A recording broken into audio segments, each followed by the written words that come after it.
Hi, I'm Tercy Resumenes, the most viewed Spanish-speaking YouTuber, and I'm translating my content into English. I hope you like my sound and video editing. That's why I want you to make yourselves comfortable because a great story is about to begin. The story begins with the boy standing quietly in front of a tower in the middle of a vast desert. Suddenly, he starts looking through a notebook and is spotted by two zombie guards who are surprised to see a human. Thinking it's their lucky day, they approach him threateningly and ask if he's a friend of the man they captured, assuming they'll get to eat two humans in one day. They see him as weak, but he doesn't try to prove them wrong, remaining silent until he rips their heads off in one swift movement. Meanwhile, on the top floor of the tower, a group of zombies celebrate the long-awaited opportunity to eat human flesh. Their meal will be the blonde man standing nearby, and the leader boasts about having captured him, while the unfortunate man can only stare in horror at the hundreds of skeletons scattered around him. However, the celebration is interrupted by the boy,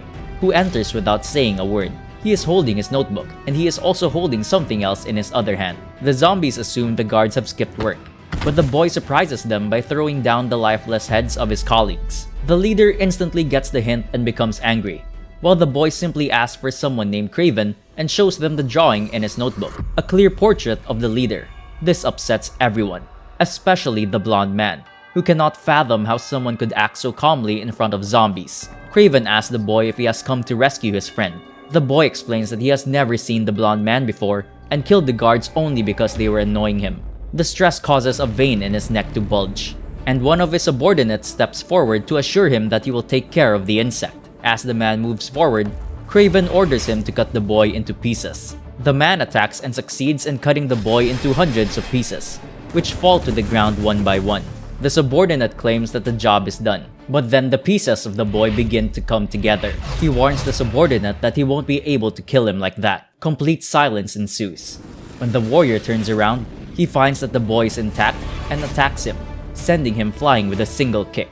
The blow is so powerful that he is sent flying out of the building. Both Craven and the blonde man are perplexed to see that all the pieces have stuck back together.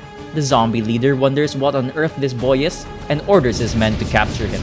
Thinking he has used a trick to deceive them, he threatens to crush him for hurting his beloved subordinates. The boy watches an avalanche of enemies rushing towards him. All he does is strike the ground, causing piles of bones to emerge as traps, which he picks up and uses as swords. Impressively, these bones are so strong that with a single blow, they smash the head of one of the zombies and are capable of splitting another in half. Things get even stranger when the boy reaches into his abdomen, pulls out his intestines, and uses them as a whip, turning his next victim to mush. However, he doesn't seem convinced by this method of combat, so he discards it and reaches into his chest again to rip out his ribs and use them as shuriken. And this way, he kills a few more and gives the intestinal whip another chance. The absurd speed with which his wound heals in a matter of seconds is striking. The remaining zombies are terrified, but the worst is yet to come when the boy uses cells from his fingers to create several brains. With another femur, he beats them like baseball bats, smashing their heads. By the end of the massacre, he is the only one left standing over the remains of the zombies, along with the blonde man, who can't believe what is happening, and Craven, who, despite being scared, continues to threaten him. Unfortunately for Craven, the boy closes the distance in less than a second and asks if he is a coward who only sends his men to die. Craven remains silent, but asks why he is looking for him, taking advantage of the fact that the boy has not yet realized that they are the same person. The funny part comes when the boy reveals that he is there because he heard that a zombie as strong as Craven would definitely be able to kill him. Taking this as a taunt, Craven says he'll kill him right then and there. However, the boy thinks he's just getting in his way. He creates a web of vines with his bile ducts, wraps them around the zombie, and squeezes until he explodes into 1,000 pieces. The blonde man still doesn't understand how a boy can kill these monsters so easily, and he almost dies of fear when he sees the boy start to advance towards him. He thinks the boy is going to kill him, but he just removes the gag from his mouth and asks if he has seen Craven. The blonde man reveals that the man who just exploded was Craven, which disappoints the boy as he thinks he has failed once again. With nothing else to do, he decides to leave the building, but the blonde man stops him. Craven turns around and stares at him with lifeless eyes. Although the boy is very intimidated, he thanks him for saving him without hesitation. The boy tells him not to worry and calmly walks away, crossing out Craven's drawing in his notebook.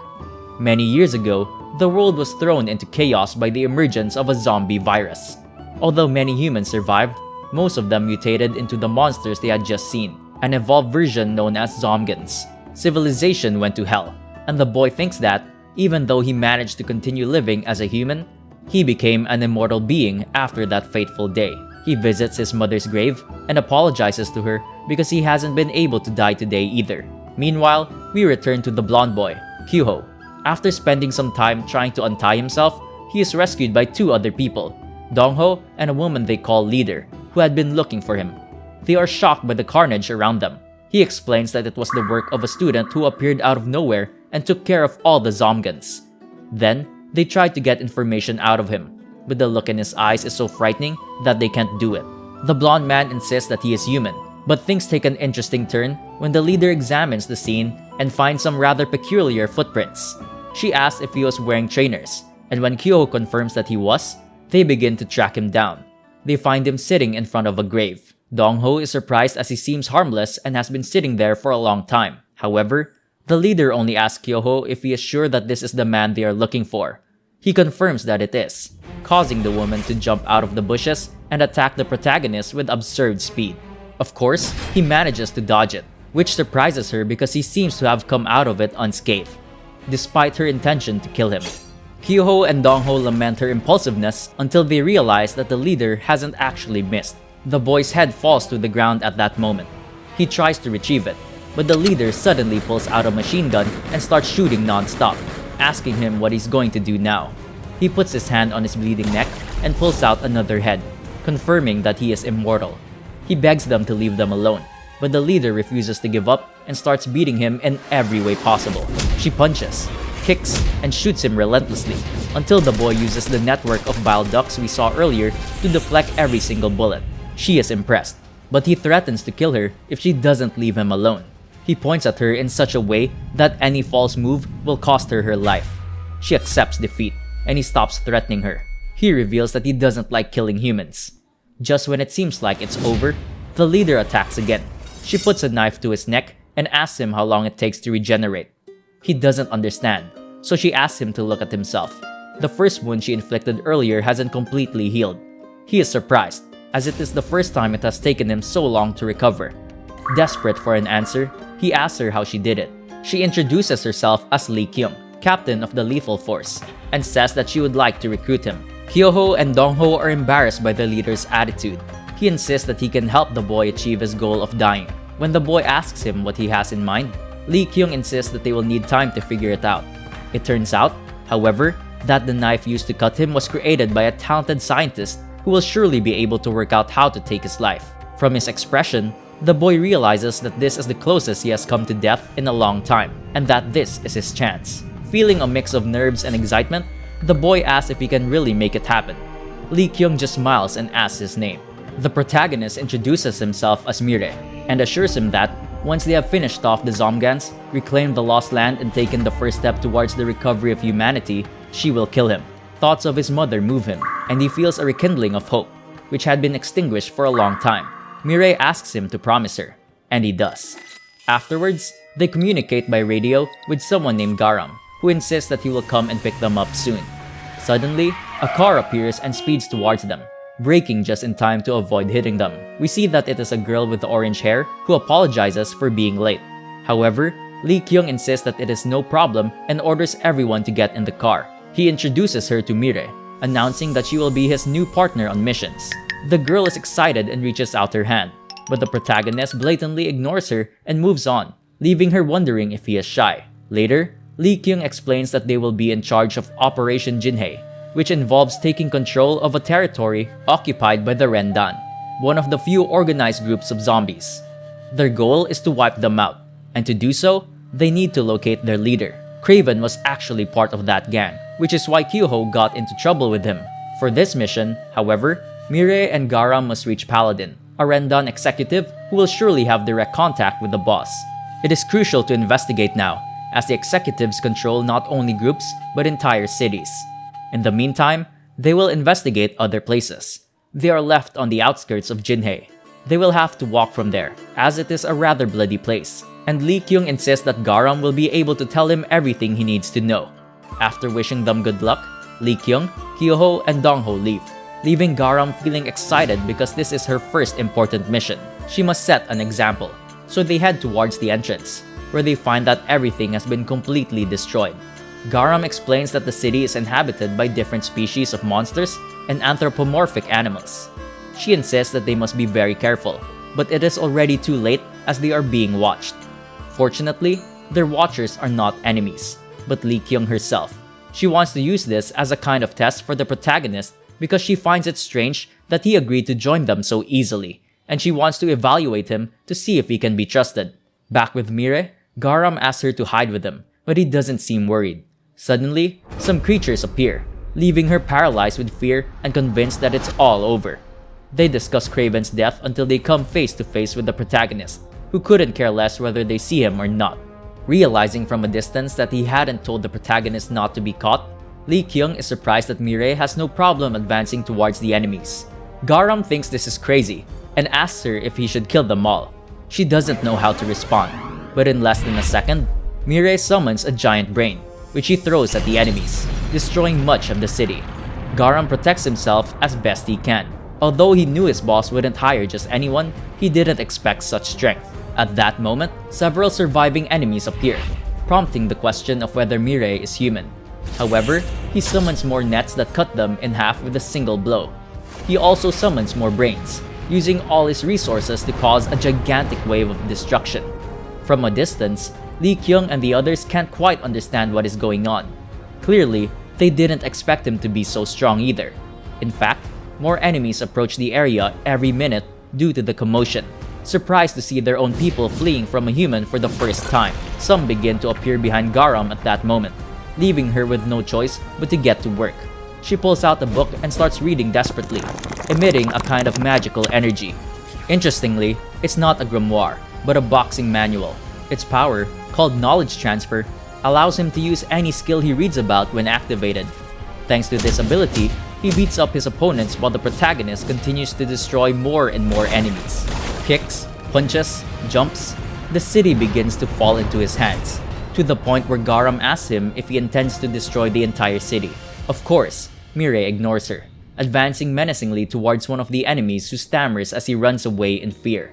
The protagonist doesn't understand why he can't speak, but it transpires that he's a low-level zombie, meaning he can't communicate like a normal person. This reminds Mire of her own mother, who was apparently turned before she died. Taking pity on him, Mire asks him to run away. Garam doesn't understand why she lets him go, but he doesn't have time to think about it as more enemies appear. She prepares to fight and they continue battling until night falls. Then Mire asks about the famous paladin, who should definitely have come out to see what was going on in his city after all the commotion. Garam suggests they hide, but Mire thinks it's unnecessary and insists they can stay and kill all the enemies that come. Clearly, he's not as tired as she is, so Garam has to be more explicit, insisting that she can't keep fighting and that she could get seriously hurt. The interesting part comes when Mire asks him what would be wrong with that. It doesn't matter if they die. The important thing is that they complete the mission. And Garam is understandably perplexed by his words and unable to believe that he is serious. But the protagonist assures him that he is being completely honest. Lee Kyung, who has been listening to everything, doesn't quite understand Mire's way of thinking. Garam insists that they are doing this to save people, and although the plan is important, they don't intend to sacrifice anyone in the process. That's why they can't act recklessly. Then Mire approaches Garam, stares at her and says that he doesn't see things the same way. Garam asks for an explanation, but they are interrupted at that moment by the arrival of the most imposing enemy they have encountered so far, Paladin, the very person they were looking for.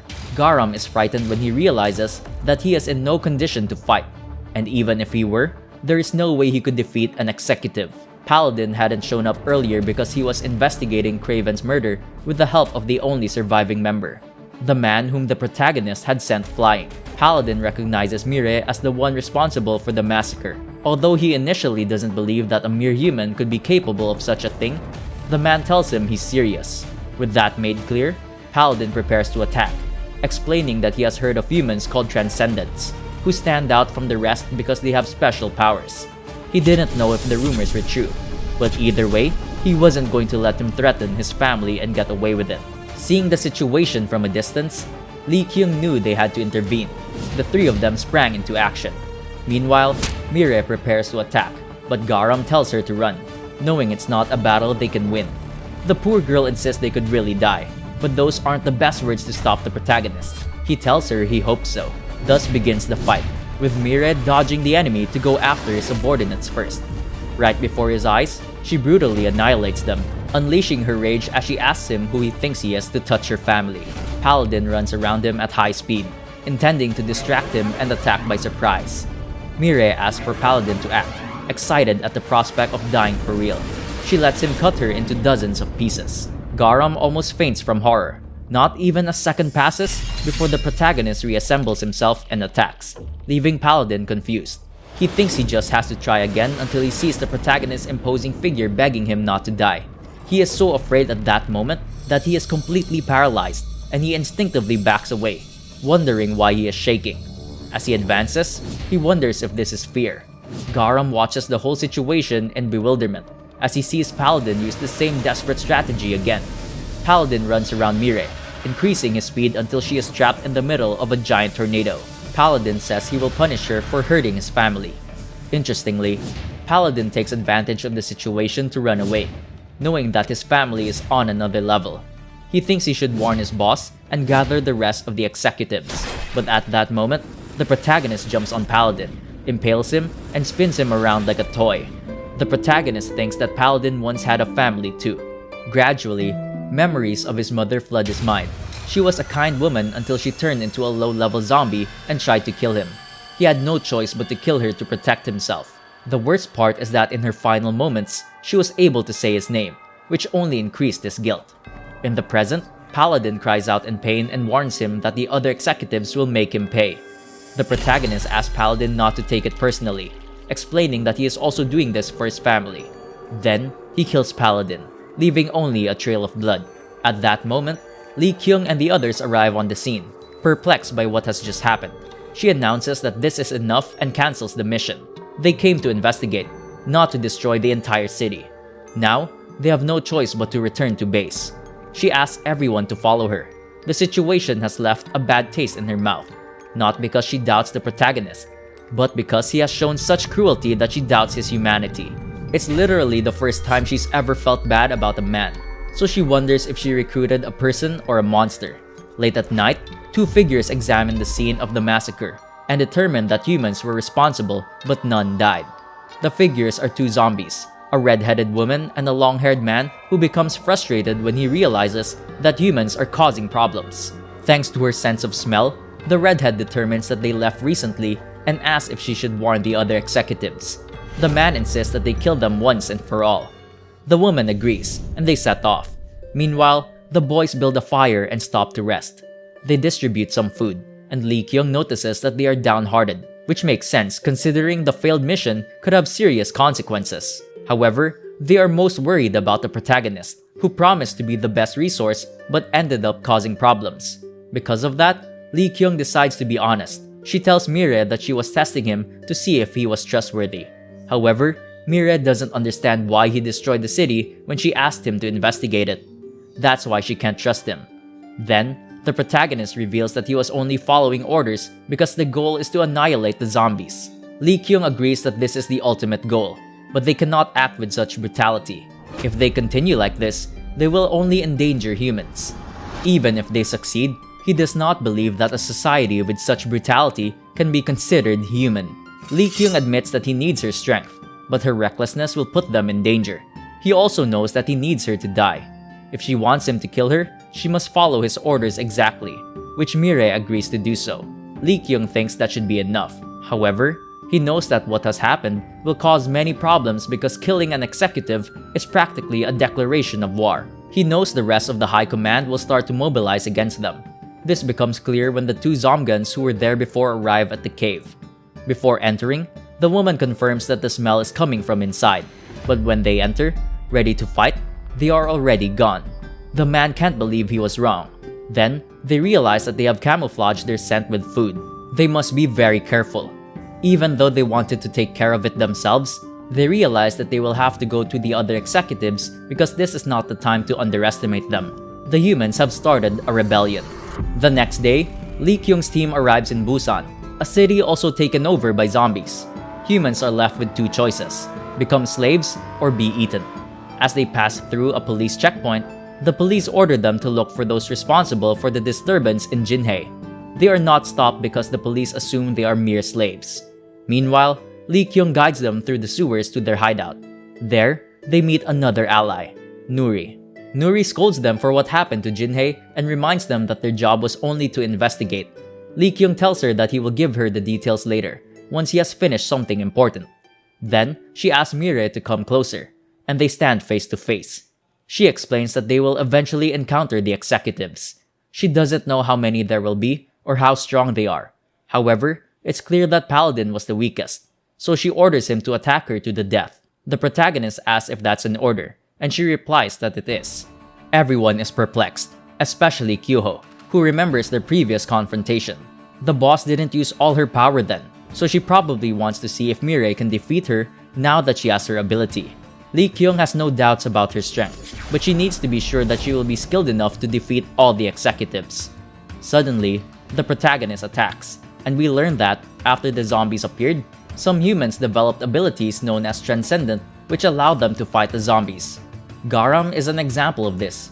However, Kyoho considers Lee Kyung to be the strongest because she was trained in various martial arts, has superior physical potential, and possesses the Absolute Vision ability. This ability allows her to dodge enemy blows with almost absolute certainty and gain the upper hand, even against Mire. Next, we see Lee Kyung strike Garam with a blow that sends him flying across the lair.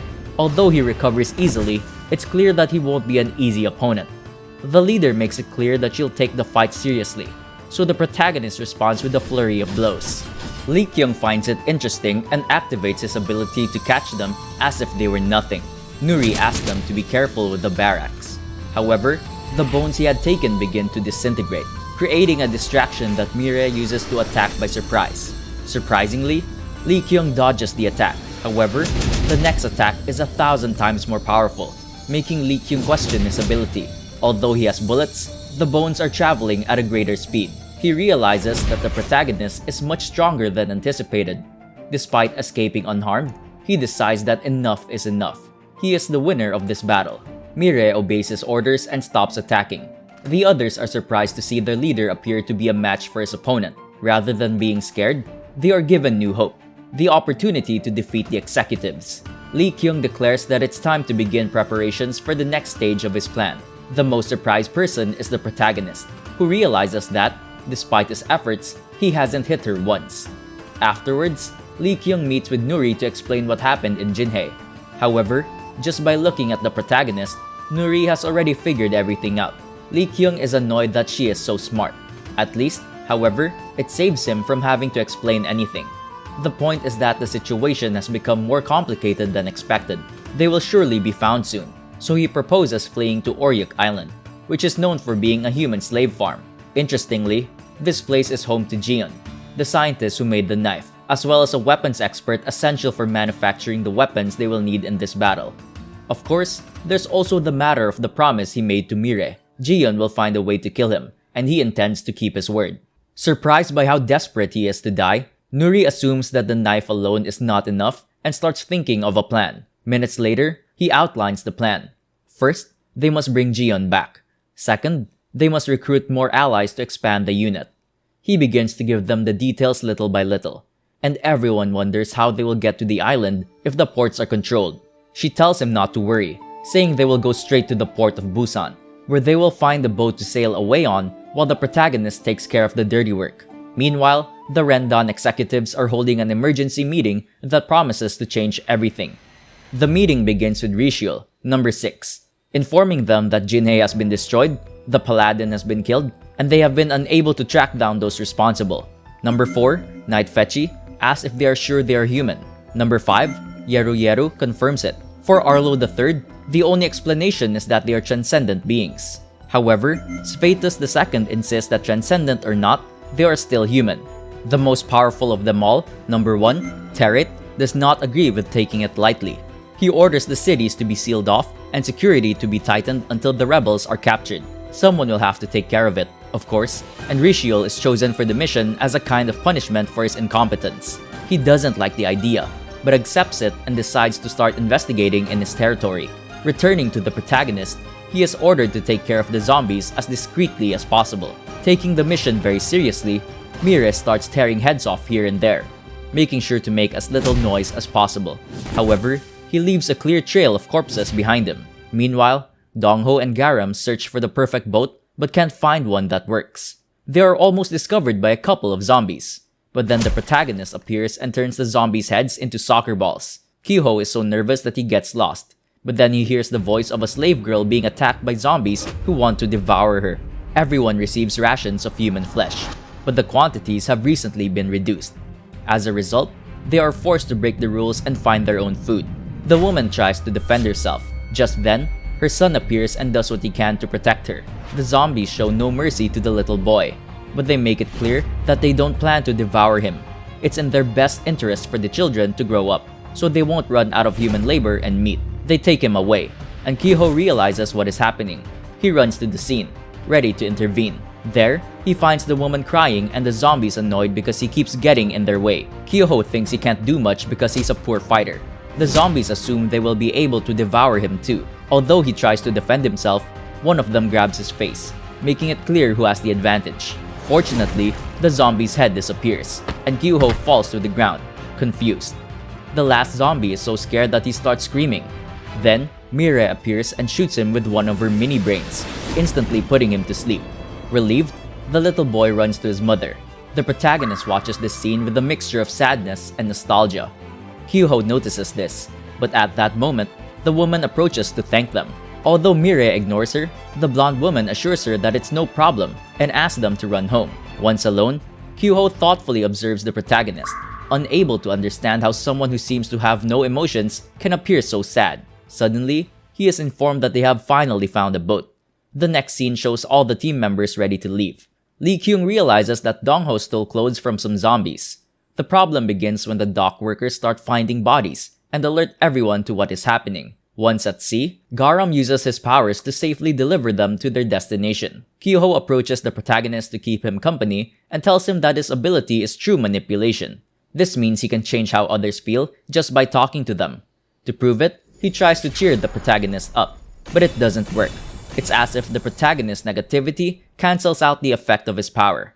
To Kyoho, this implies unimaginable sadness. He tells the protagonist that he'll be there to help whenever he wants to talk. Although confused, Mire thanks him. This greatly moves the blonde man, who feels that this is a step forward. As he walks away, Dongho approaches him and asks if he isn't afraid of him because his lack of emotion is scary. Kyoho explains that he just seems sad to him and is convinced that all this talk of wanting to die is a facade for someone who is really looking for a reason to live. Meanwhile, Garam and Lee Kyung continue on their way until they come face to face with a large ship. They receive news of the bodies found in the port of Busan while sailing, so they decide to investigate when they come across the protagonist's boat.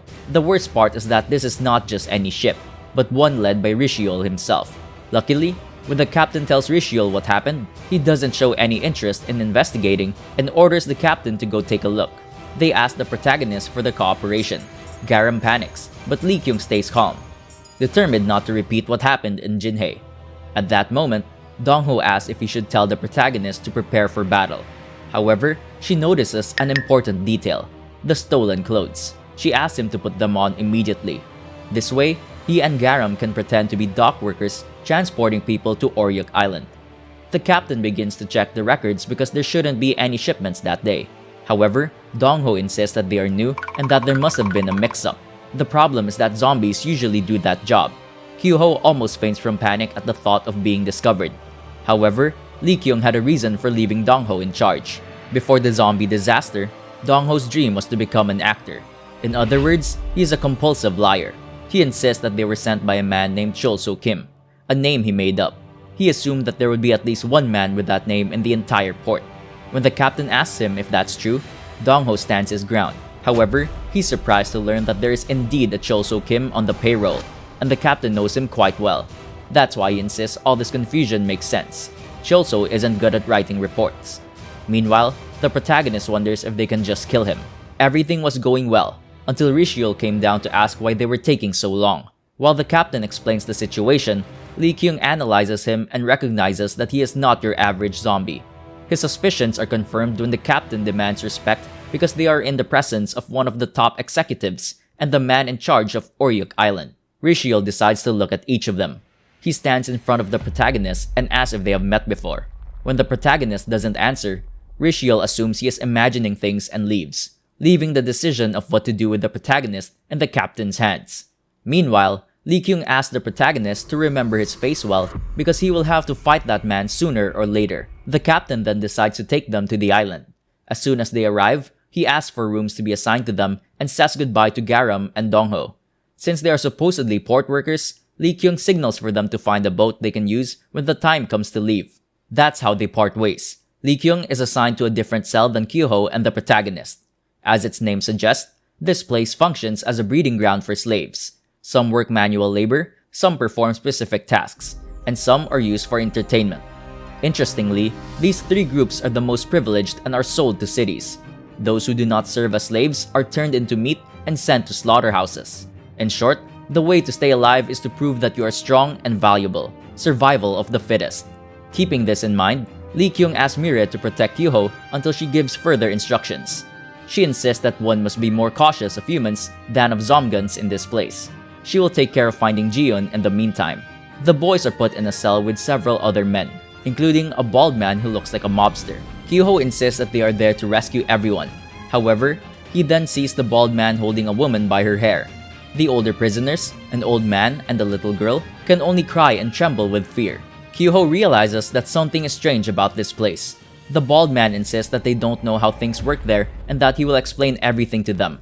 Without hesitation, Kyoho starts beating the old man, grabs him by the hair, and tells him that from now on, he and the other prisoners will be his personal doormats. They must give him all their work and keep their mouths shut when someone asks them if they have any special skills. Kyoho insists that he doesn't understand, but the man prepares to hit him again. However, he is stopped by the protagonist, who looks at the bald man and asks if he should kill the nuisance. Kyoho tells the protagonist that he should never hurt another human being. However, the bald man punches him in the face. He is surprised that he didn't even scratch the protagonist and that his hand was injured by the impact. He is so shocked that, when Mire looks up, he takes a step back. That doesn't save him though, as the protagonist hits him with his fingertip, sending him flying across the room.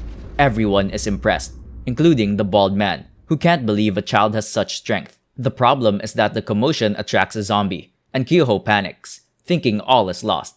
However, the guard assumes the commotion was caused by the bald man and drags him away for special punishment.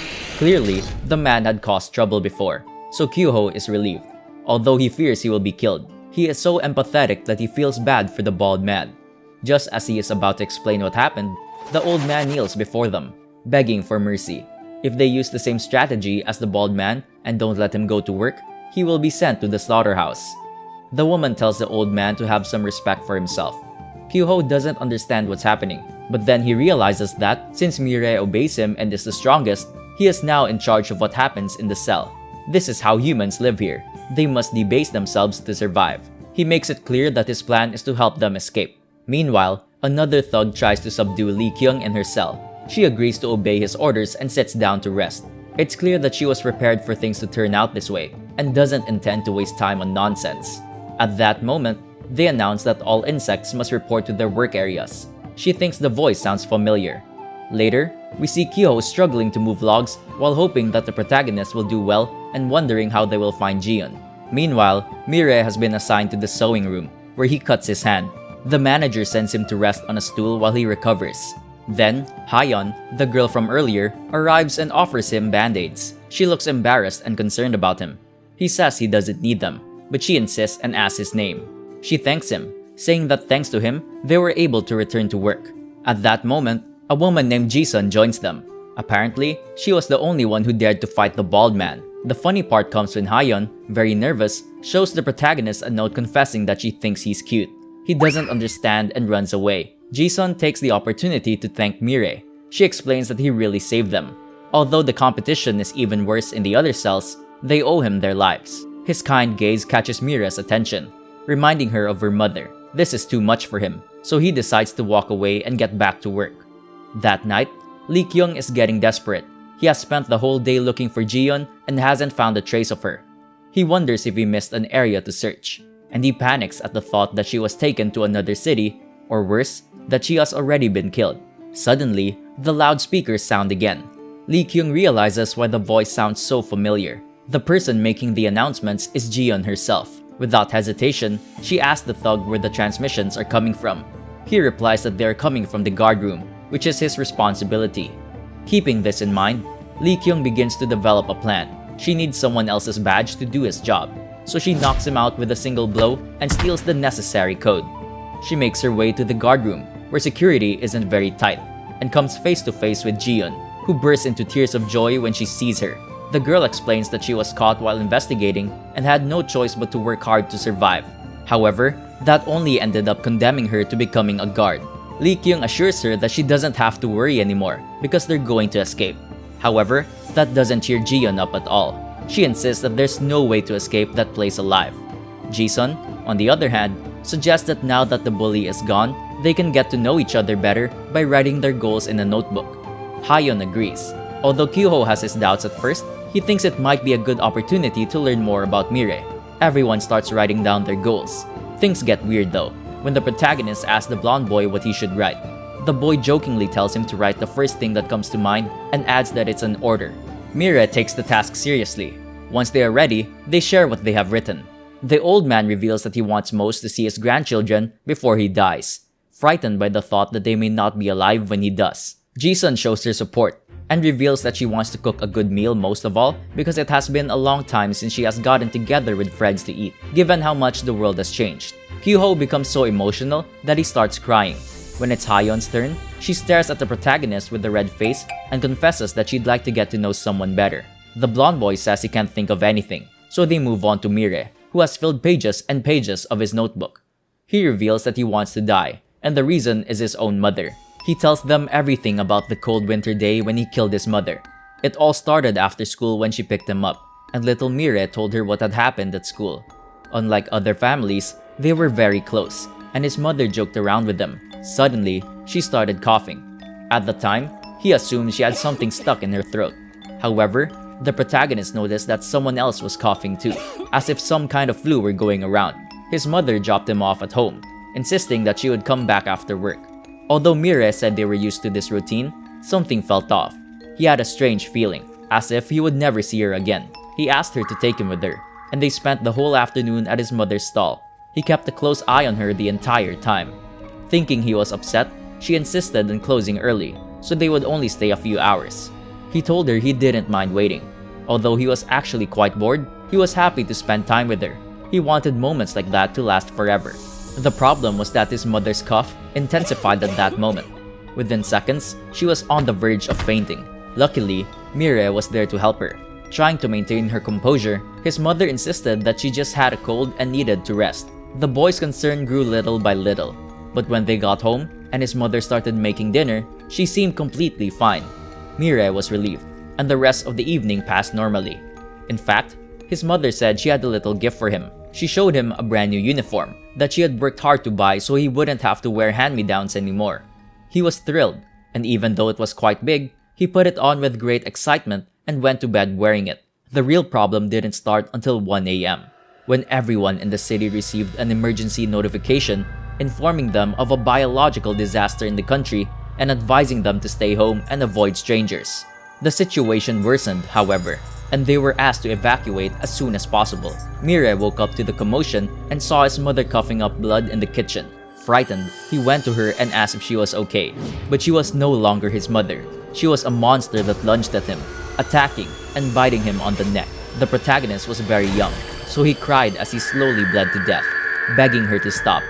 Unfortunately, the minutes passed and the nightmare didn't stop, so he closed his eyes. When he opened them again, his wound had closed, and the monster had disappeared. At that moment, Mire thought it had all been a nightmare, because there was no way his mother could have attacked him. But when he turned around, the monster was still there and lunged at him again. He realized that this nightmare was definitely real. Still reeling from fear, he pushed the monster with all his might and was surprised to see that he had thrown it across the room. Mire didn't understand why he was so strong all of a sudden, but he knew he couldn't just stand there and do nothing. He ran out of the house to get help. He didn't understand why he was still alive or why he was so strong. However, when he reached the city, he found himself in a post-apocalyptic scene full of zombies, which only made him more doubtful. He hid as best as he could, watching as others tried to find information. They found nothing of note except that they had to avoid being bitten at all costs. Unfortunately, 2 of them were devoured. When the creatures found Mire, she began to run with all her might. Suddenly, one of them jumped on her and began to devour her, tearing off one of her arms in the process. She managed to shake it off and ran until her back was against the wall. At first, she began to bleed, but then her body generated a new arm. Unlike what we see now, the protagonist complained about the pain at that time and continued to cry until she found her mother again. Of course, she threw herself on top of him, ready to devour him. As he begged her to go away with all his might, he accidentally activated his powers. In an instant, hundreds of bones pierced his mother's body, leaving her on the verge of death. In her last moments, she tried to get closer to him, not to devour him, but to hug him. Having momentarily regained consciousness, she called his name and apologized. Through her tears, Mire realized that deep down, that monster was still her mother. However, when her body fell lifeless, she understood that it was too late. Horrified, the protagonist began to tremble and panic, wishing the last words the monster had spoken were not true. He wanted to believe that it wasn't his mother, but deep down, he knew the truth. He had killed the person he loved most. At that moment, a zombie with a conscience entered, guided by the sound of his cries. The zombie grabbed him as if he were a sack of potatoes and took him away with his colleagues so that the 3 of them could devour him. Surprisingly, this zombie was Rishiol himself, but Mire didn't have the strength to defend herself. The zombies assumed he was like that because he was terrified of them. They were surprised though, when the protagonist asked them to kill him. He confessed that he had done something unthinkable to his own mother. At first, they mocked him, but they decided to do him a favor.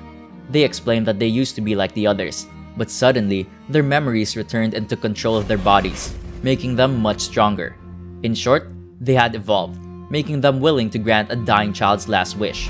One of Rishiol's colleagues ripped out his heart, and they began to mock him. Suddenly, Mire, who should have been dead, stared them straight in the eyes and asked why they hadn't killed him. The zombies didn't understand, and the situation was so strange that they threw him to the ground and kicked him as hard as they could, which should have killed any child. They convinced themselves that he hadn't died because they hadn't ripped out his heart, but something else. Suddenly, Mire got back up. With a look full of hatred, he asked why they hadn't killed him. Rage took over his body, and he jumped on them, determined to show them how to kill someone. First, he ripped the head off of one of them and crushed its body over and over again, repeating that this was how it was done. Frightened, Rishiol and the others decided to flee. The protagonist could only think of the pain his mother must have felt. Standing over his victim's body, Mire remembered the gift his mother had given him that night, the uniform she had saved up for, apologizing repeatedly for what she had done to him. From then on, he began to wander the world aimlessly.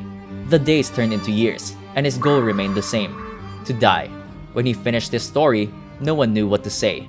The blonde man sensed not a silence of fear, but of sadness and sorrow at not knowing how to comfort him. Suddenly, Ji-sun tells him he's pathetic and asks why he should die.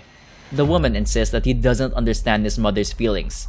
This upsets the protagonist so much that he is taken aback for the first time and asks her what he should do. He insists that his mother died because of him, so he should die too. Ji-sun tells him that's not true and that if she were his mother, she wouldn't be able to look at him right now. The blonde man tries to intervene, but the protagonist's rage is so great that he stands in front of the woman and tells her to watch her words. Still, Ji-sun remains calm and asks the protagonist if he knows why his mother apologized in her final moments. The protagonist's anger grows so intense that the cell shakes as if they are in an earthquake. Kyo-ho knows he has to stop him, so he orders him to stop. Ji-sun thinks he may have gone too far, but he continues pressing, mentioning that he is not emotionless and that his mother would not have wanted him to die. Mire ignores her and threatens to do something crazy if she keeps talking. However, Ji-sun insists that his mother apologized because she knew the hell he would go through without her. She was sad because she knew everything he would have to face without a family. If he really wants to honor her, it's time for him to learn to let her go and be happy.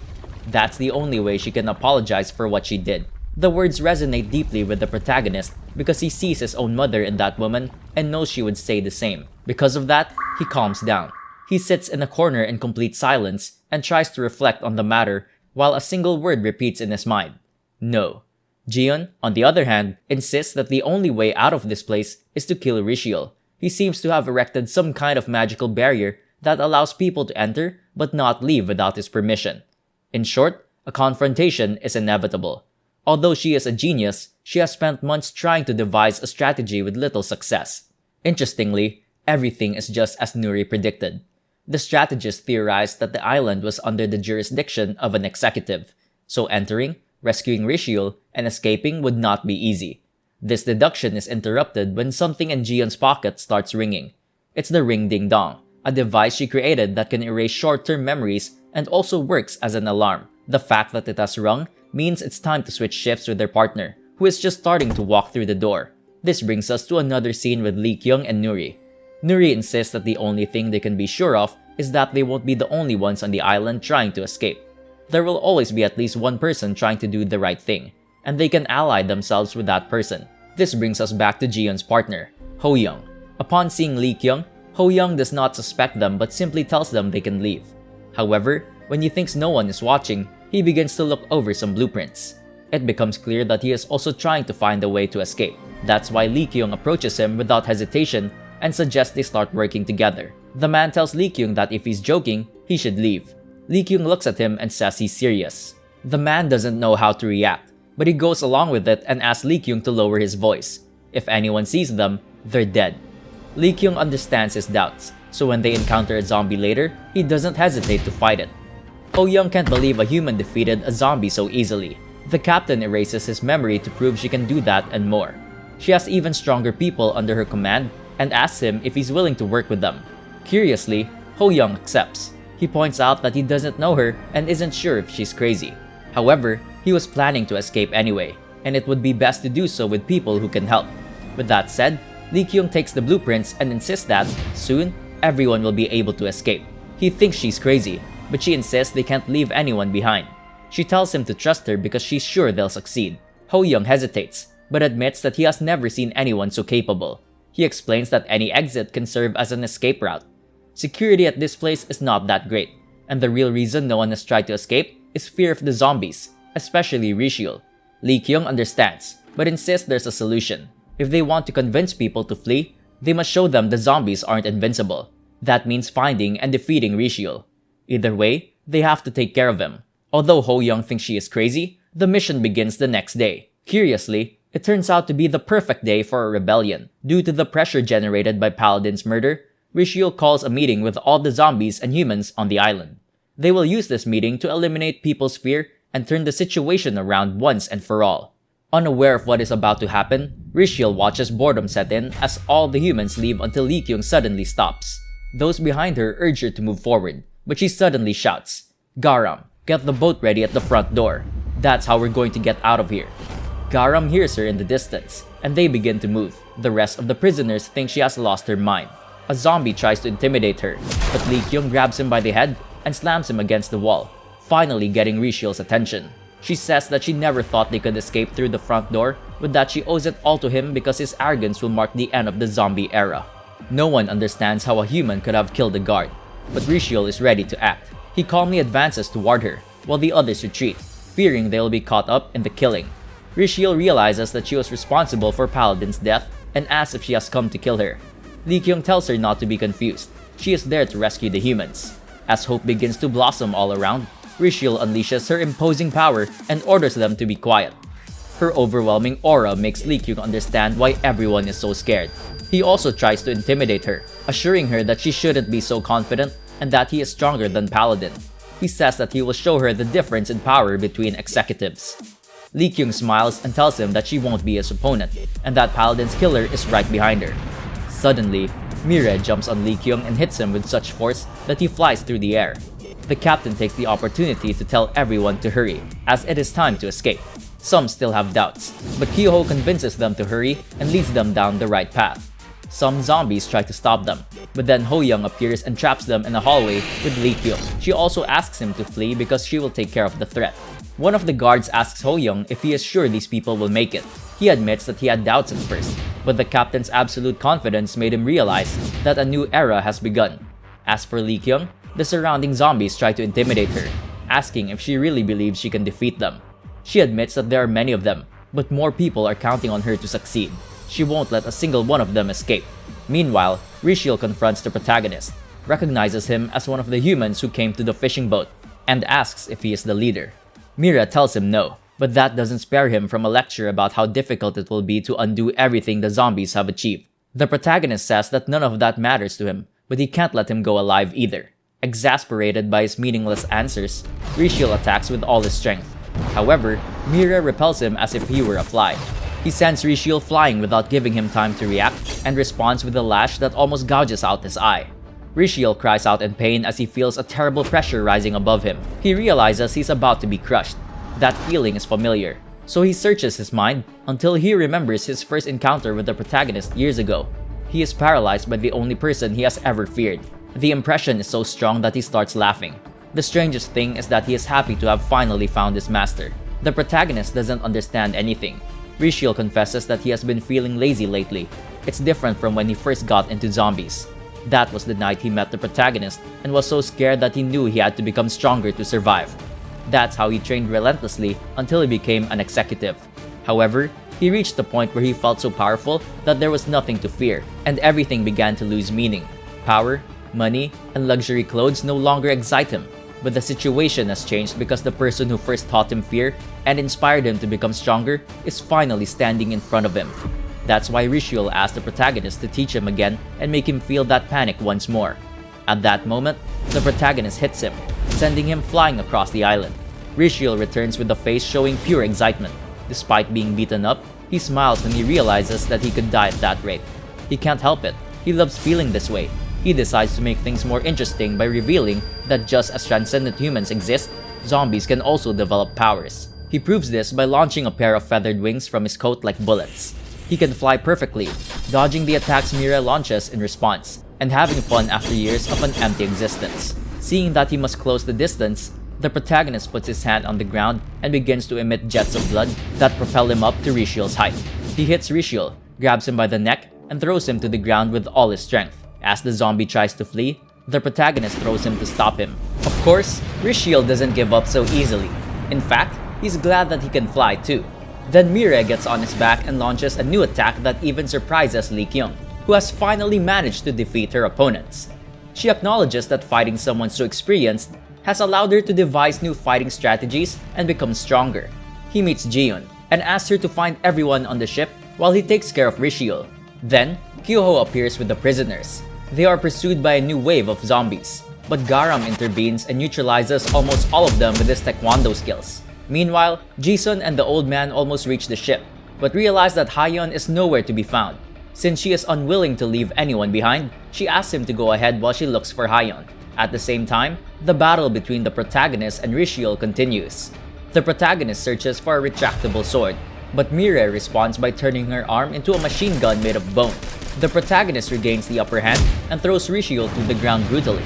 However, the problem is that they arrive alongside Jisun. Mira warns him to stay away, saying that this place is dangerous. Rishiel observes this interaction and decides to attack Mira, assuming she is his weak point. Mira is about to die, which terrifies the protagonist. Instead of showing his usual cold indifference, he steps in between them to protect her. Jisun asks if he is okay, but Mira has clearly noticed his reaction. She tries to decipher his increasingly contradictory emotions. Rishiel tries to ask the protagonist what the woman means to him, but before he can finish his sentence, the protagonist grabs Rishiel by the neck and throws him into the air.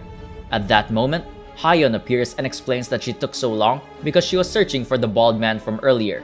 He was imprisoned and tortured for wearing cat ears. Back in the battle, Rishiel feels the protagonist hit him 1,000 times harder than before, as if he had touched a sensitive spot.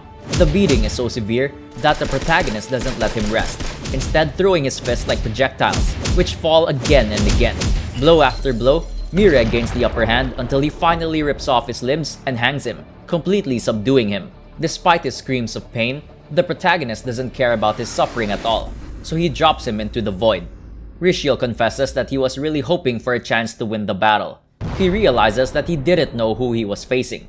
Once he falls, completely defeated, without arms or legs, he understands that he will die.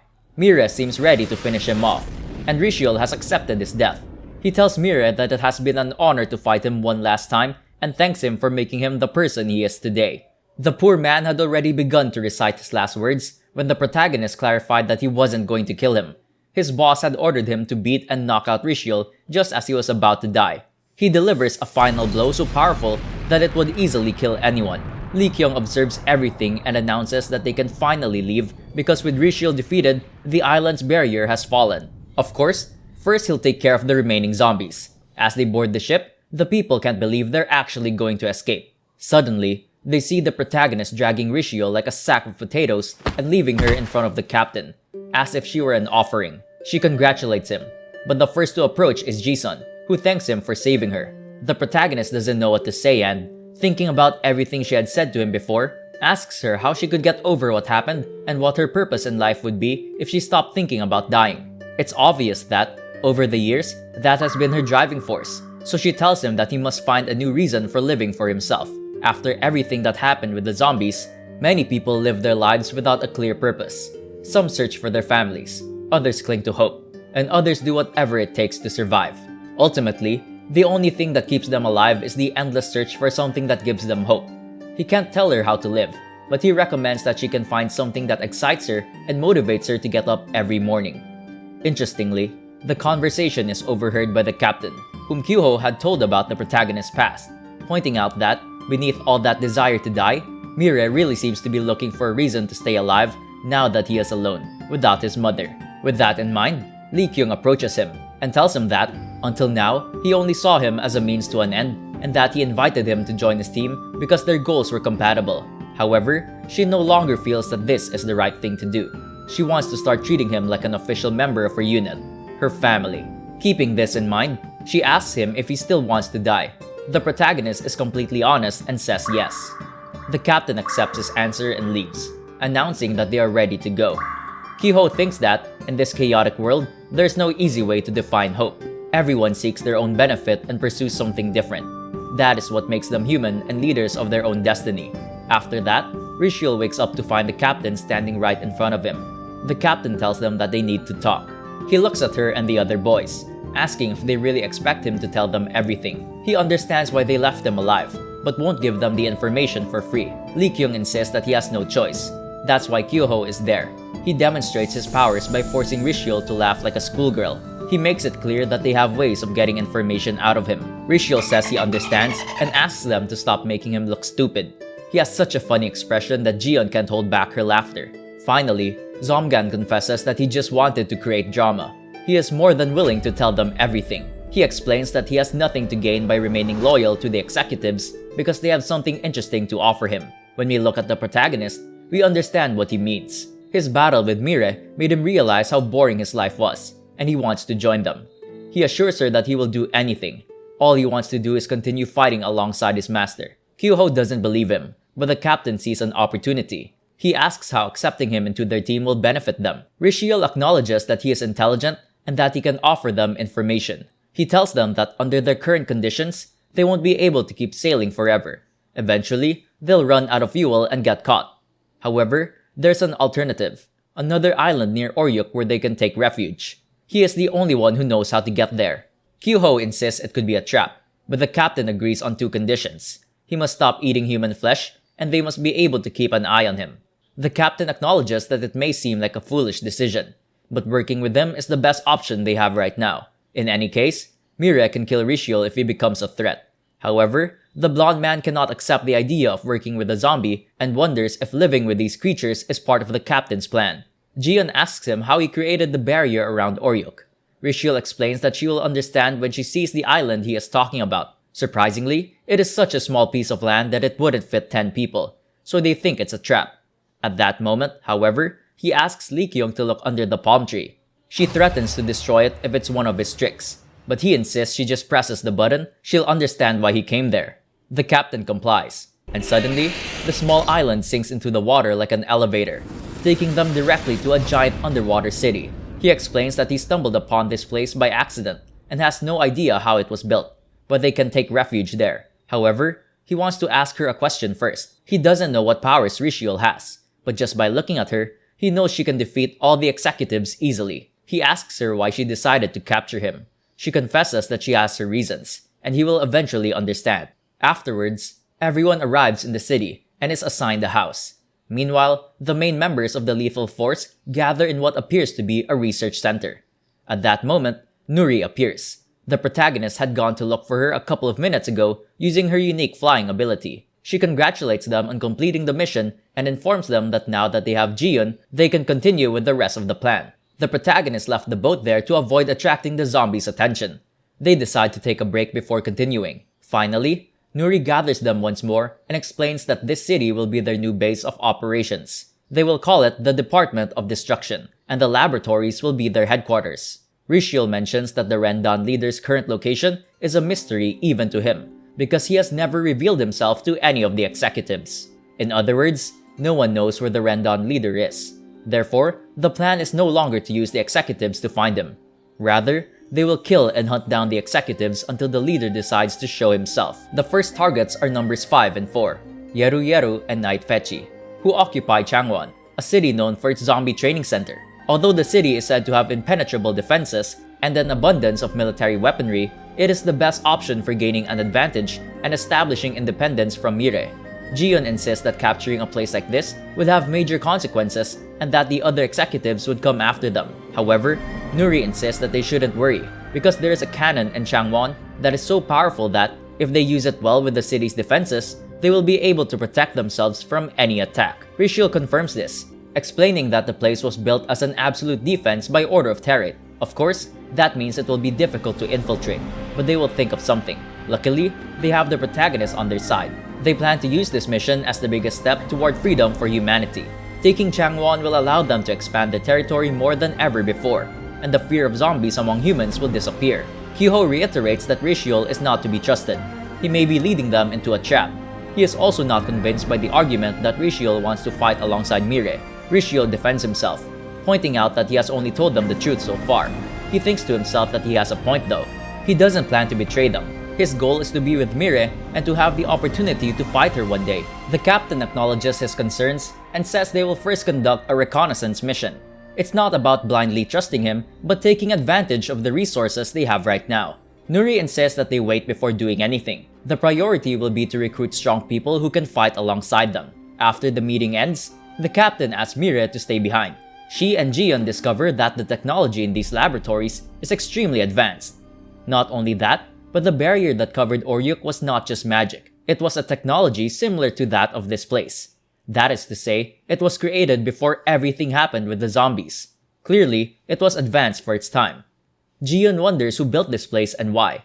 At that moment, Lee Kyung asks Jiyeon about the knife she made and asks her to create a similar weapon to kill Mire. The girl is reluctant because her creations aren't designed to kill humans. However, she agrees because she's determined to fulfill the protagonist's last wish. She explains that she doesn't remember exactly what material she used to make the knife, but that the laboratories have a lot of information about it. The Ranjay flower mysteriously appeared after the zombies emerged, and its extract, when combined with metals, can strengthen them and give them special properties. In short, they need the flower not only to fulfill the protagonist's wish, but also to create helpful weapons in this battle. She locates the coordinates of an area where they might find the flower and sends Mire, Garam, and Dongho there the next day. They arrive in Yangsan, where Chonsong Mountain is located, and begin their investigation. Garam wonders why they sent Dongho, as he is not particularly skilled at these things. They set off and explore the entire area until Dongho comes face to face with a zombie. He almost had a heart attack when he saw it, but luckily, it was just a corpse covered in paint. This led them to believe that there might be a powerful transcendent being nearby. Garam got excited thinking they could recruit it. However, the problem was that they found the paint corpse of a human child. In short, whoever did this, zombie or transcendent being, is really dangerous. The worst part is that Dongho mentioned having previously heard a strange rumor about a mad scientist trying to fuse zombies and humans.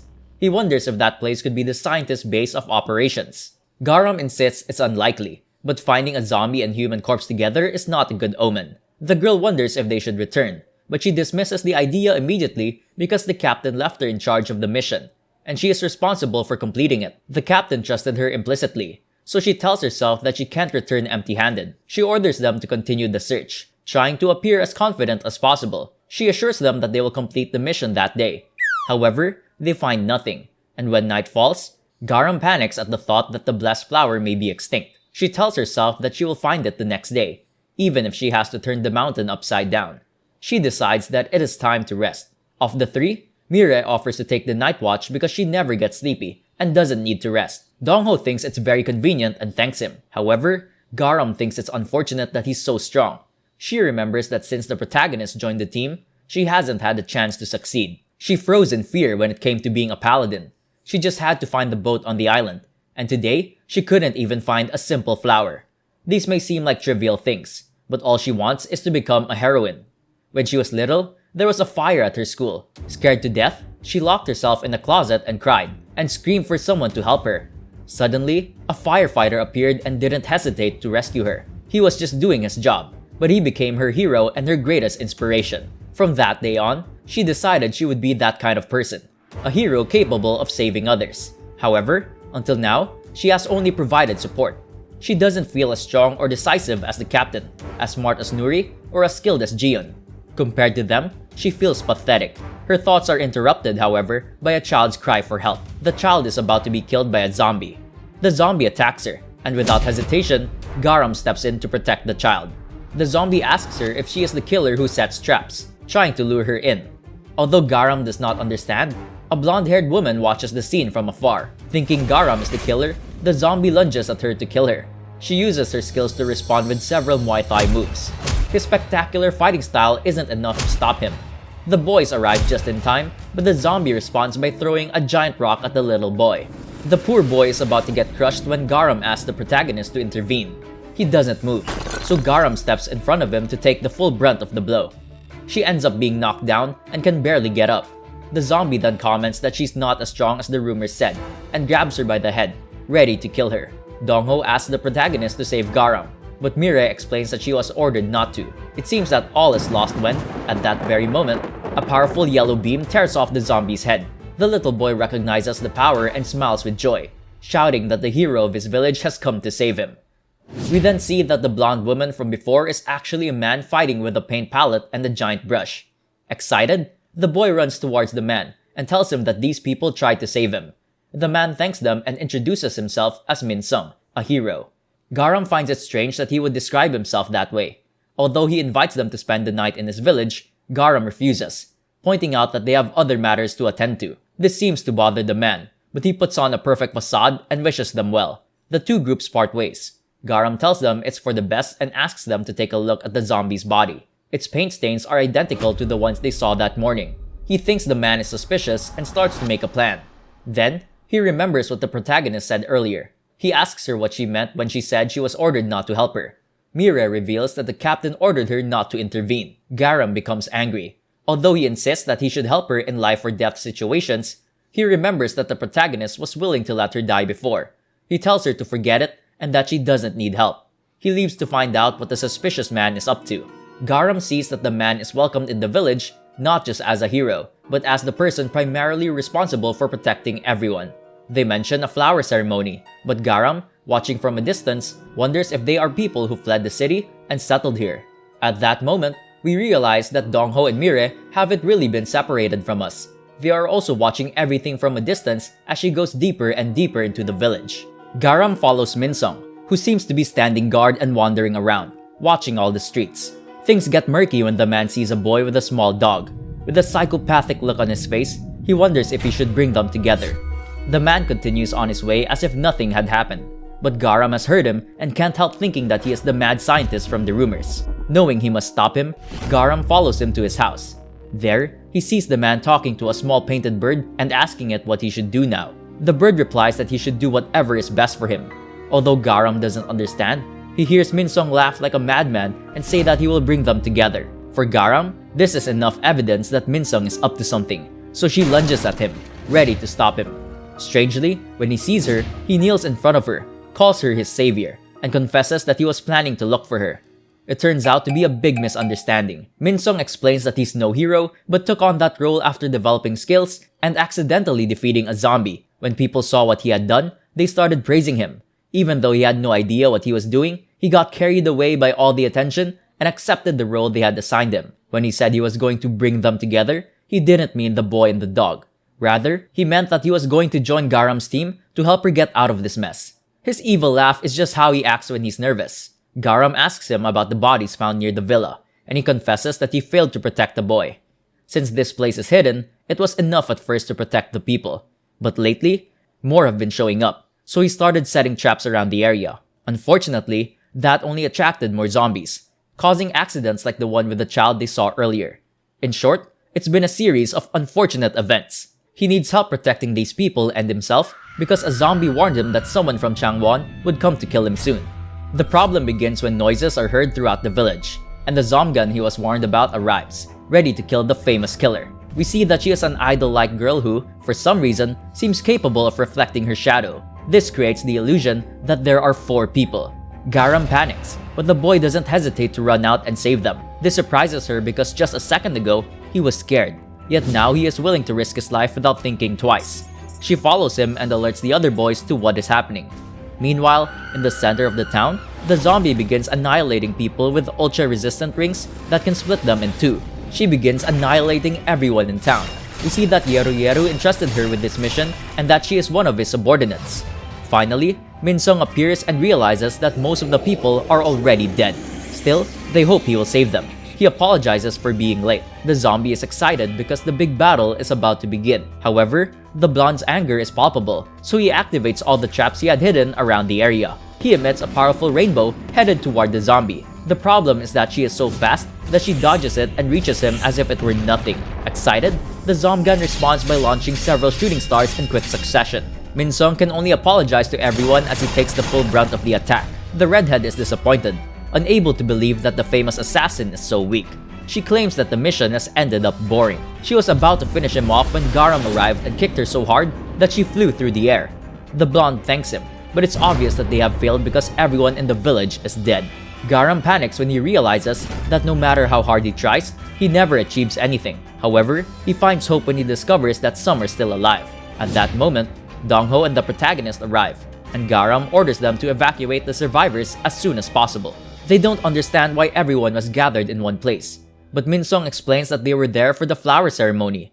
Garam simply orders them to run, even though the reference to flowers is obvious. Suddenly, a zombie appears behind Garam. He dodges the zombie's next attack, but when he tries to respond, the redhead dodges him so quickly that she becomes almost imperceptible. What really worries Garam though is that if the sword had hit her an inch more, he would have lost his arm. The redhead asks Garam if he is the real trap assassin. Garam thinks it's impossible to beat her and insists they flee while she buys time. Unfortunately, the ZOMGAN is not willing to let them go so easily. She begins to attack them, insisting that if anyone moves, she will kill them. It's not just one ZOMGAN, but a Changwon City defense team made up of 4 sisters, Ji, So, Che, and Jae. Their minds and movements are so coordinated that they can move and attack as if they were one person with the power of 4. From now on, we will call her Jisoo. She insists on playing a game of fighting until one side dies. Garam is so scared that she doesn't know what to say. Jisoo interprets her silence as acceptance, as a yes. The protagonist watches everything and remembers his conversation with the captain. He had asked her what would happen if Garam ended up dying by not intervening. Surprisingly, the captain only replied that if that had happened, it would mean that the girl's path would end there. However, Garam firmly believes that she is destined to do much more. This becomes clear when she continues to fight and skillfully dodge all of Jisoo's attacks, even at a disadvantage. The battle continues to resemble a predator toying with its prey. As Garam takes more hits, she wonders if she has any chance of winning. To make matters worse, not only is Jisoo fast, but she can also attack from 4 different directions with 4 against 1. The situation is so dire that one of the villagers tries to flee. The sadistic Jisoo seizes the opportunity to split him in 2 with a single blow. ZOMGAN claims that humans are stupid, but Garam understands that he must use his skills to his advantage before more people fall. He grabs the 3 books he has in his hand, one on boxing, one on Muay Thai, and one on Taekwondo, and decides to use them to his advantage. Jisoo notices the change in Garam's eyes, and he begins to press forward, using moves from each discipline. This allows him to close the distance and look for an opening to attack. Unfortunately, Jisoo is too agile. Garam must therefore squeeze the most out of his skills. For example, he stays in contact with the books at all times, which seems to enhance the knowledge he has absorbed. He manages to land several attacks this way, and when ZOMGAN stumbles over one of the bodies, Garam realizes he has finally found an opening. That's exactly why she attacks with all her strength, hoping it will be enough to win. But at that very moment, Jisoo pierces her chest with one of his arms, throwing her to the ground as if she were a fly, and makes it clear that her supposed opening was just a trap. Garam tries to get up but starts to hyperventilate in panic when she sees all the blood dripping from her body. The situation worsens when Jisoo starts moving toward her, so Garam begins to crawl away. Her mind tells her to stop and fight to save these people, but she is too scared to react. At that moment, she bumps into the protagonist's feet. He asks her if she needs help. He seems to feel bad for her and lies, saying he was given permission to help her in case the situation became critical. Garam hears him and thinks Mire could easily take care of everything and ensure that everyone gets out alive. She realizes that maybe it's time to give up, and that not everyone is meant to be a hero. But then, she remembers when the firefighter rescued her, and she gets up. Over time, she understood that the firefighter she had idealized was probably just as scared as she was. Although it was his job, no one knows when they will die or if they will be able to save someone. Being a hero means continuing even when you are afraid, and your life is at risk. She needs to stop thinking about how to win and focus on doing whatever it takes to secure victory. So, she picks up a black book and unleashes all her power. He had never tried this move before, though he had seen it many times. He has the ability to absorb knowledge from books and has always wondered if it could work with knowledge beyond common sense. We discover that the Black Book is just a fantasy novel, yet it works. In a split second, she begins to release an enormous amount of energy from a martial art style that only exists in the book. She is now able to master it. At that moment, Jisoo is hit with full force and is left paralyzed by the immense magnitude of energy released. She realizes that she won't survive if she's hit directly, so she decides to leave before things get worse. At the same time, Garam realizes that he cannot handle all that power and must finish as soon as possible. Jisoo tries to leave as if nothing had happened, but Garam stops her, reminding her that she must finish what she started. Jisoo tries to swallow her fear and attacks with everything she has. Unlike before, however, Garam can now easily block her blows and responds with a new wave of brutal energy that almost brings her to her knees. Desperate, the ZOMGAN pulls out more weapons, claims she's ready to get serious, and creates a meteor shower. Garam easily stops it with one of the three main tactics developed by the novel's protagonist. The first tactic he uses is direct attack, which emits a wave of energy capable of stopping all enemy blows. Unfortunately, her body continues to succumb to the power, so she tries her second tactic, creating a net to trap her prey. The problem is that this tactic leaves her back exposed. Jisoo takes advantage of this, going after her, ready to kill her once and for all. The ZOMGAN claims victory, but then Garam tells her it's okay, and that he did it on purpose. It's time to unleash the third tactic. It involves using the second tactic as a distraction to redirect all that energy to a supposed weak point, causing the enemy to fall flat on their face. It works, of course, and that's how Garam ends up brutally annihilating her friend while wondering what it means to be a hero. One might say that a hero must be either incredibly strong, like Mire, or earn people's respect, like Minsung. However, she finally realizes that heroism isn't limited to those two qualities. Ultimately, she believes that heroes are fools who act blindly based on their beliefs and risk their lives for them. This last blow destroyed ZOMGAN and left a giant hole in the ground. The few survivors of the village witnessed all of this and saw her as a true heroine. Dongho and Minsung try to reach her and help her. Just then, Garam falls to the ground, bleeding onto a garden of roses that has begun to bloom out of nowhere. With her last ounce of strength, the girl thinks the protagonist could have easily ended everything. She asks him if she looks pathetic. However, Mire looks at her seriously and says no. Garam doesn't respond, but asks Mire to help her up. He firmly takes her hand, and she smiles, certain that even though things didn't go as planned, she has become the heroine of her own story. Garam stands up and realizes that she nearly died. At that moment, Minsung joins them. Despite his serious injuries, he does not hesitate to try to help her. Dongho observes all of this and feels useless, because he did nothing to protect his friend, even though she was close to death. Meanwhile, the villagers guide them to a field full of the mysterious roses they had been searching for, and offer to give them some. Garam is happy to have completed the mission, and they quickly gather as many roses as possible. They hold a funeral for the dead. Minsung is upset because if it hadn't been for Garam, they would have all been killed. Noticing his concern, the girl suggests evacuating everyone to a temporary safe place. Dongho asks if they can go with them to the Department of Destruction. The problem is that, even if Mire flies them there, they will obviously attract attention because there are so many of them. This new location will only be a temporary measure until they find a way to reunite with the rest of the resistance. The villagers are doubtful, but Garam promises to come back for them soon and gives the blonde man a radio to keep in touch. Minsung insists that he can't do it, saying that everything that happened today proves that he's not a real hero. Garam tells him, however, that he's the most heroic person he knows because even though he was afraid, he didn't hesitate to show his face when he knew people were in danger. Being a hero doesn't mean being fearless. It means moving forward despite your fears. Min-sung is confident that he can protect everyone in this town, no matter what he thinks. The others confirm this, reminding him that they are only alive thanks to him. After taking a few minutes to clear his head, Min-sung returns to the group, and they get to work. He promises them that he will find a good place to protect them. The two groups part ways. We see that Min-sung used his time to finish burying the child he was unable to protect. Meanwhile, the boys return victorious to the Department of Destruction. The captain sighs with relief upon learning that her predictions were correct. Thanks to Garam and the Ranjay flowers, things change quickly. Jiyeon organizes a research team, and they begin creating powerful weapons. At the same time, they take advantage of the opportunity to train those they rescued from the island. They even establish a council to make decisions, make proper use of their limited resources, and distribute daily activities equitably. Time passes, and finally, the captain calls a meeting with all her allies to inform them that the plan to attack Changwon will begin in a week.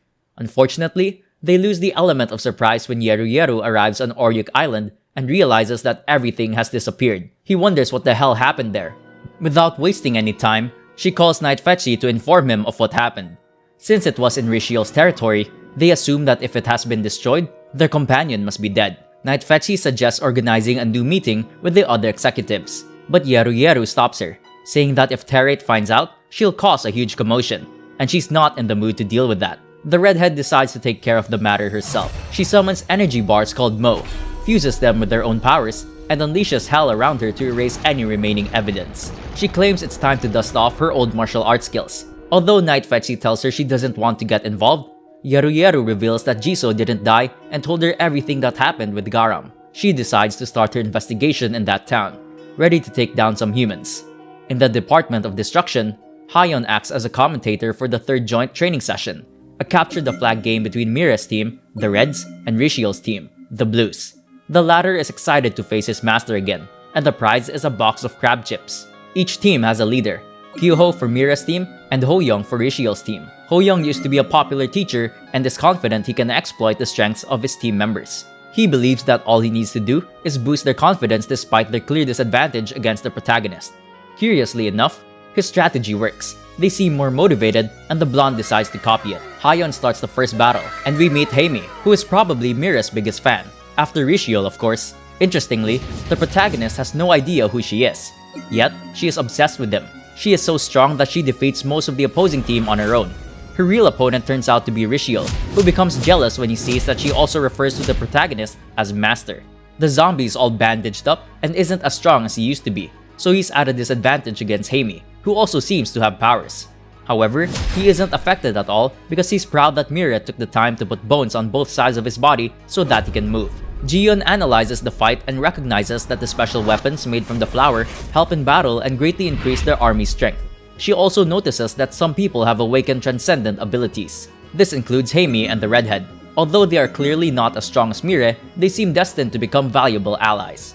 Best of all, most of the people they rescued from the island are willing to fight and have accepted Rishiel as an indispensable member of the rebellion. Dongho is doing everything he can, but Mire defeats him when he grows tired of waiting and decides to capture the flag on his own. Kyuho celebrates another victory, but Ho-young complains that including the protagonist counts as cheating. In any case, the captain asks Jiyeon how the tests are going. She confesses that she has made some progress, but still hasn't found the best way to kill the protagonist. Nevertheless, we see that she subjects him to various tests daily, such as administering different poisons and sedatives. The plan for that day is to put him to sleep. The problem is that after developing her powers, Mira feels no fatigue and is literally unable to sleep or dream. Jiyeon manages to lower her vital signs, but they rise again after a while. The captain thinks that if the tests continue to fail, Mira will doubt her ability to kill the protagonist in the future. In other words, he may give up and stop helping them. Therefore, she deduces that the best way to keep him working with them is to awaken his humanity and raise his hopes. The session is a complete failure, and this is test number 250 on the list.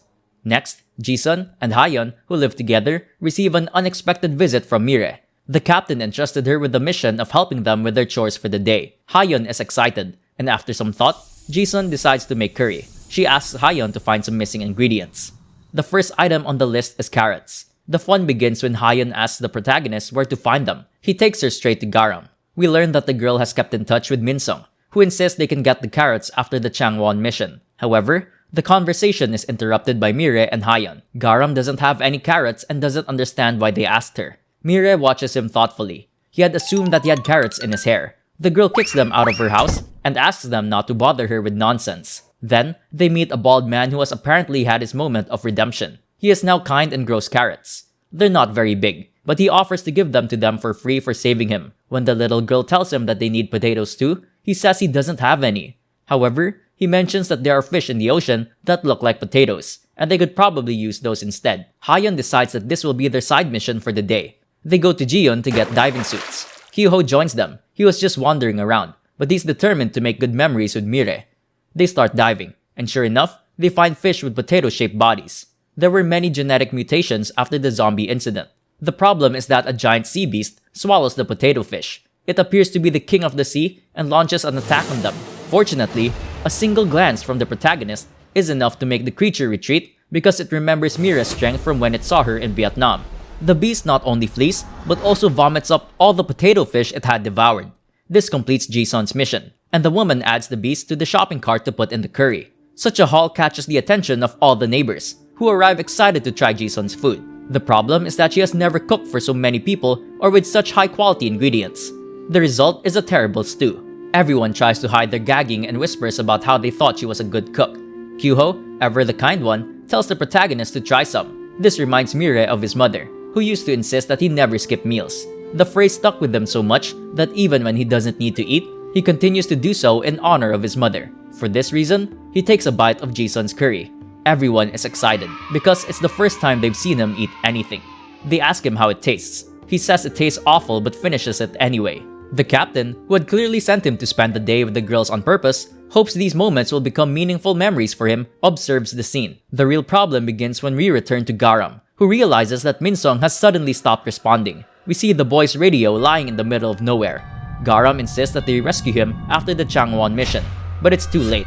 Minsung and the other villagers have been hanged and burned alive by Yeru Yeru. The worst part is that she overhears all of Garam's plans. She tells him that she has a better idea. She will ensure that Changwon's defenses are down, allowing them to enter through the main gate and carry out their plan. Then, they'll be able to fight on equal terms. Of course, Garam isn't stupid. She realizes that it's Yeru Yeru. Yeru Yeru insists that they will be waiting for them and breaks the radio. Garam is paralyzed with fear when she realizes what that means. The enemy knows their plan, and Yeru Yeru won't be able to keep her promise to rescue them. She immediately informs the captain, and Rishiel confirms that Yeru Yeru will keep her word and turn off the defenses because she is obsessed with martial arts and strength. Now, they must assess the situation because they will not be able to attack by surprise. Garam leaves them alone and walks away, looking serious. Rishiel is surprised that Garam isn't crying over the deaths of all those people because of her.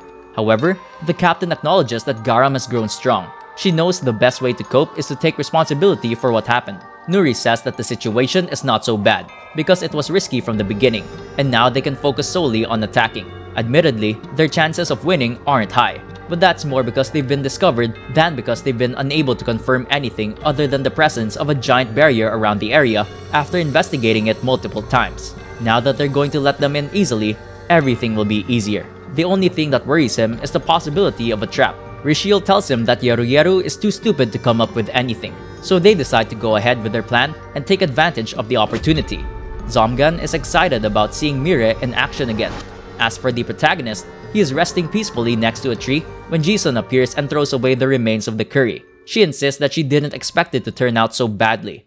Then, Mire tells her that she's carrying the Lethal Force uniform, and that it's the only one he's ever worn. He says he doesn't want to wear it. Jison asks why he's carrying it around. When the protagonist doesn't answer, she insists that he tell her what's bothering him. Finally, Mire confesses that for a long time, he didn't mind feeling empty inside, but something has changed. Jison assumes he's afraid to open up to others and feels guilty because he's looking for something to hold on to, a reason to live. She doesn't agree with his desire to die, but suggests he sees things differently. Embrace these experiences as stories to tell his mother in the afterlife. His mother would surely like to hear about his experiences, the people he met, and the stories he shared. Instead of telling her about battles or hard times, he could share stories with her about everything that made him happy. He mentions that that's what he'd like to hear if he were his mother. The protagonist doesn't respond with anything specific, but he tells her that the curry she made wasn't bad. The captain hears everything and smiles confidently. Knowing that Mire is not the same empty shell she once knew, and that their steps toward the future of humanity are becoming something much greater. A week later, the lethal force arrives in front of Changwon. Yeru Yeru has fulfilled his promise to take down all the defenses. However, hundreds of zombie soldiers are waiting for them, ready to devour them. Meanwhile, Yeru Yeru is practicing in the control center when she is informed that the humans have finally arrived. She assumes it will take them about 6 hours to reach her. That is, if they arrive, because she has sent the strongest squad leaders: Trash Kong, Steel Trampoline, and Chemical Story, warriors on par with Jisoo. Unfortunately for her, those 6 hours turn into 3 seconds. Just then, the 678 zombies she sent to the entrance are wiped out by the protagonist. Not only does he arrive on the scene, but he also covers the 3.2 kilometers to the control center in the same amount of time. He stands before her, ready to end the battle once and for all. Yeru Yeru only has a brief moment to wonder who the boy is before a powerful punch to the face interrupts his thoughts. Fortunately, he is agile and manages to fall to the ground. He assumes Mire is responsible for all the strange things that have been happening lately. However, Mire tells him that he crossed the line with the attack from behind because it is disrespectful in martial arts. Yeru Yeru asks if he ignored all the ZOMGANs at the entrance. The protagonist clarifies that he eliminated them all. This surprises Yeru Yeru because they were not just anyone. They were Changwon's main attack force. Part of her thinks Mire is lying, but he surprises her again with a powerful blow. He moves so fast that she doesn't have time to react. When she falls to the ground, she realizes he is responsible for killing the executives. He explains that he only let them in because he wanted to find someone stronger than her, someone to fight and focus on, to help him forget some dark moments from his past. She will give it her all, so she summons the energy bars from before. With them, she unleashes a flaming attack so powerful that it could split the protagonist in half. The problem is that Mire is still alive. He only tells her that he is looking for someone named Yeru Yeru. She understands that he came to her by chance and warns him not to underestimate her because she is the one he is looking for. Surprisingly, Mire apologizes for what she is about to do. She has nothing personal against her, but has a mission to kill her. Meanwhile, the lethal force advances along the path the protagonist created for them. The captain reminds them that their goal is to rescue all the humans. To accomplish this, she leaves Garam in charge while she focuses on the supercluster cannon. Located in the center of everything, it is protected by a large group of guards. She will get there by passing over everyone without raising suspicion. The curious thing is that she does not plan to use the cannon. Rather, she will take advantage of its location to unleash her ability within a 50-kilometer range. This will leave her paralyzed for a few moments, but she trusts that the other members will manage perfectly, especially since it will help them in ways they don't expect. Her ability can also amplify her senses and abilities, including sight, hearing, strength, endurance, and reflexes. Until now, she had only used it to amplify her sight. However, the plan is to amplify her entire being. To do so, she releases 580% of her power. This establishes a range through which everything on the battlefield must pass, thus protecting everyone and ensuring no one dies. Meanwhile, let's see what happens to Night Fetchy. She was in the middle of an experiment when she received the news that humans had begun attacking Changwon. Her subordinates await orders. Although she had no intention of intervening, she thinks that, as a scientist, this may be a good opportunity to investigate some things. Thus, she activates the defense protocol. The only problem is that preparations will take time, so she orders one of her subordinates to mobilize troops and quickly contacts Tere to inform him of the situation. Meanwhile, Garam advances through the area, defeating ZOMGANs with a single thought in mind: saving the humans. Suddenly, she is almost struck by an enemy, but the bald man defends her, which makes her happy because, until a few days ago, powerless civilians doubted their ability to defeat a ZORGAN. They were also traumatized by their experiences on the island, to the point that Garam herself doubted her usefulness in battle. Still, on this mission, they have proven themselves capable of surpassing their limits and becoming members of the lethal force. At the same time, we see Changwon slaves, who are treated worse than those in Oryok. Amidst this, a strong man calls each slave by name to remind them that, despite the ZORGAN referring to them as mere numbers, they must remember who they are, because it is part of their humanity. One of the children insists that this doesn't change anything because they'll be treated like machines until they die. Perhaps it would be best to give up. However, the man disagrees, explaining that ZOMGANs don't change or age a single day. This sounds like an advantage. But humans, though we age, are constantly evolving, changing, and improving. Zombies treat humans like machines because they want humans to see themselves that way. It suits them to crush humans' souls because they are afraid of humans' infinite potential. That's why they must survive and continue fighting until they reach their full potential. They don't know that the moment is about to arrive. Garam appears with the body of one of the ZOMGANs she defeated. She tells them that she has come to rescue them, and she asks them to go with her. Everyone is hesitant, but one man looks and realizes that humans are fighting the ZOMGANs. He asks them to trust the woman and tells Garam to go ahead. He says he only needs a couple of seconds to look for some things. Surprised by his bravery, she watches as the man fetches a pile of documents. The problem is that, at that very moment, Night Fetchy activates the defense protocol, allowing him to launch cannons and attack all the humans in the area simultaneously. The ceiling above the man begins to collapse, and almost all the non-transcendent beings are about to be annihilated. Suddenly, the captain appears and rescues them. He also discovers that the attacks are coming from the research center. Night Fetchy has officially made her move, so she asks Garam to defeat her while she remains alert to protect the others. Garam doubts she can defeat an executive alone, but the captain assures her she will be there to support her. Dismissing any fear, she springs into action, promising to give it her all. Thank you very much for watching the video. Please leave a comment telling us what you thought of it.